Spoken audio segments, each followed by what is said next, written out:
Hi guys, good morning. तर मला खूप चांगलं वाटतंय. माझं पूर्ण डमीचं क्रिम्पिंग झालंय आणि आजपासून माझ्या हेअरस्टाईल सुरू होणार आहे आणि मी खूप एक्सायटेड आहे हेअरस्टाईल सुरू करण्यासाठी. तर सकाळी ब्रेकफास्ट करून मी क्लासेसला जायला निघाले आणि ते तुम्ही बघू शकता असा माझा डमी दिसत होता क्रिम्पिंग केल्यानंतर.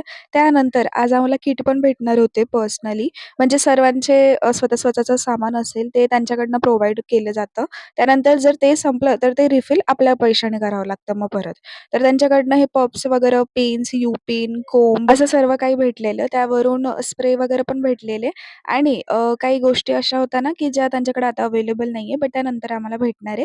आणि तुम्ही इथे बघू शकता, आज मी 2 हेअरस्टाईल ट्राय केलेल्या.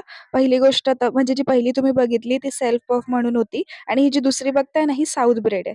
आणि सांगा मला कमेंटमध्ये मी कसं केलेलं. I don't know. इथे मी पहिल्यांदा ट्राय करत होती, बट ठीक आहे, मी माझं बेस्ट दिलं आणि अजून थोडं रोज-रोज करून प्रॅक्टिस करून आय थिंक माझा हात साफ होऊन जाईल. त्यानंतर ही एक मुलगी होती जिला जमत नव्हतं. सो मी तिची मदत करत होती. तिला समजून सांगत होती, की कसं करायचं आहे ॲक्चुअलमध्ये आणि फायनल लूक असा काही होता आणि खूप छान वाटलेलं मला. पण घरी येऊन मी एवढी थकून गेली होती, कारण कंटिन्युअसली एवढ्या वेळ उभं राहणं अशक्य बाबा. त्यानंतर एवढी थकली मी, बट स्टिल माझा शॉपिंगचा किडा काही थांबलेला नाहीये. आय मीन यार इसेन्शियल गोष्टी होत्या ज्या घेणं गरजेचंच होतं.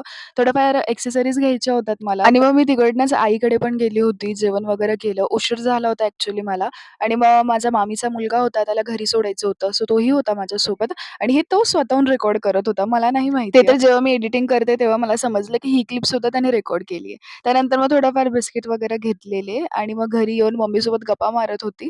मम्मी विचारत होती काय-काय घेतलं, काय-काय नाही. सो तिला सगळं अपडेट देत होते. भेटूयात उद्याच्या व्लॉगला. Thank for watching. Bye, bye.